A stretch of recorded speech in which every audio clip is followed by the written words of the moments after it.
kind of the biggest technique in section 3.4, systems of linear equations, is Gaussian elimination. And Gaussian elimination is an algorithm for taking a matrix, usually an augmented matrix from a system of equations, and doing a forward pass and a backwards pass and getting it into a particular form. It's called reduced row echelon form, but we won't actually even define that in this video. We'll just talk about what this method does. There are 5 steps for going forward. You start with a matrix like this. The first step is to get a 1 in the leftmost non-zero column. How do we create a 1? Well, there's 2 different ways, a type 1 or a type 2 row operation. So what are those elementary row operations? You can switch 2 rows or you can scale a row. So let me take the existing row 1 and take half of it, 1, 1, 1, 0, 3, right? That's taking that row and halving it, and just leaving the others alone. So I'm going to do an example through this, but the steps are independent of the example. These are the steps that are always true, right? Okay, use type 3 row operations to obtain zeros in the remaining positions below the 1. How can I do that? Well, if you have this, I have to do row 2 minus row 1. That's going to get something there. And then row 3 minus 3 row 1. That's going to get a 0 there. So I'll leave that top row unchanged. This row, I've got this minus that is 1, this minus that is 0, this minus that is -1, 2 minus 3 is -1. Here I have 3 minus 3 ones, 2 minus 3 ones, 3 minus 3 ones, -2 minus 0, and 1 minus 3 threes. That's -8. Okay, so we've got that first row in this sort of canonical form in our example, and in general it's the leftmost non-zero column in that canonical form. Okay, now we create a 1 in the next row in the leftmost possible column. If there was a column of all zeros, you couldn't do anything there. In our matrix, this top row is unchanged, but we need a 1 in the next possible column in the next possible row. We were in column 1, row 1, so in column 1, row 2, we need that. And in our example, I don't have to use a type 1 or type 2 operation, right? I can just leave it alone. But if you did, you could switch these two, right? Or you could scale it to get a 1 in that position.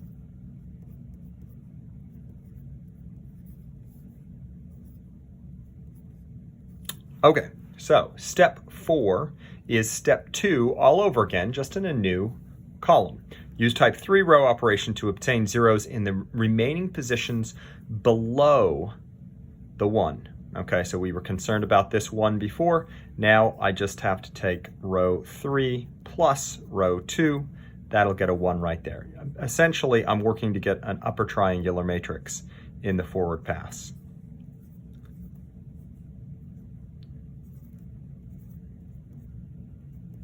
So row 2 plus row 3 gets me a 0 here, 0 plus 0, -2, -1 plus -2 gets me a -3, and a -9 right here, right? Okay, so moving on up, I've got step 5, which is repeat steps 3 and 4 on each remaining non-zero row. So let's see. So here's a row right here, right? I've got, sorry, that's a column. Each remaining non-zero row. So I am through the first 2 rows. I'm looking at the third row. Well, can I do anything there? No, I can't do anything there, okay? So that's going to stay 0, right? I can do something here. I can take 1/3 of row 3 negative 1/3, and make that a 1. That makes that a 3. Notice now I have all leading 1s. What would step 4 be? If there were other zeros, if there were other non-zero entries below this, I would make those entries 0. Well, here I'm done, right? Every row starts with a 1, so I can't go any farther, right? Now, this is called the backwards pass, okay? This essentially below and to the left of these 1s is all 0. But beginning with the last non-zero row, use type 3 operations to obtain zeros in the rows above the 1. So here's the last row. I'm going to use type 3 operations to deal with those 2 entries up there. So this entry I don't really have to deal with. It's already 0, so we'll add nothing to it. But this row, row 2, I need to add 1 row 3 to in order to get a 0 there, right? So my goal was to get a 0 there, and the consequence is I get a 2 there, a 0 there, a 1 there, and a 0 there. Because of the zeros here, notice I'm really not changing anything to the left of that. Okay, and the bottom row is unchanged. Okay, and then I'm going to repeat this process as many times as I need to. Notice this second row, I can get that taken care of by row 1 minus row 2. Okay, row 1 minus row 2 is 1, 0, 1, 0, 3. Nope. 3 minus 2 is 1, right? Here, this is unchanged, 0, 1, 0, 0, 2, 0, 0, 0, 1, 3. Yep. Okay, so that's what I have, right? And now I've finished Gaussian elimination, okay? Now, what does that show? What does that mean for my system? Well, my system was, let's see, what is this? x1 plus no x2s plus x3 equals 1. And this is x2 equals 2. And this is x4 equals 3, right? So I now know exactly, it's an equivalent system of equations, but this one's really easy, right? So if you're trying to come up with a system here, anything that satisfies this, so for instance, one solution, I might call it S0, is, well, I could have a 0 for this one, and then a 2 for x2, and a 1 for x3, and a 3 for x4. That's a solution because it satisfies these simple equations. It satisfies the original harder equations.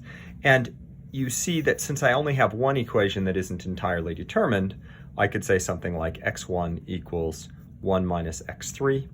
Or honestly, what they usually do is they don't let a variable change like x3, they actually replace it with a t.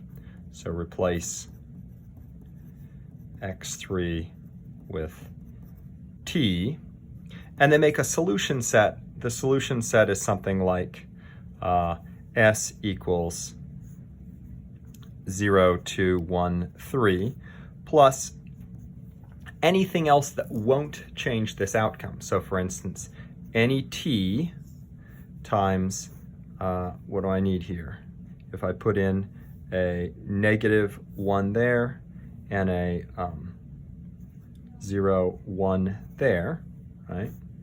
I believe that should still solve the system of equations. So if you put in a 1 here, but you get a negative there, negative 1 there, plus 1 there, that's still solved. So this is a general solution.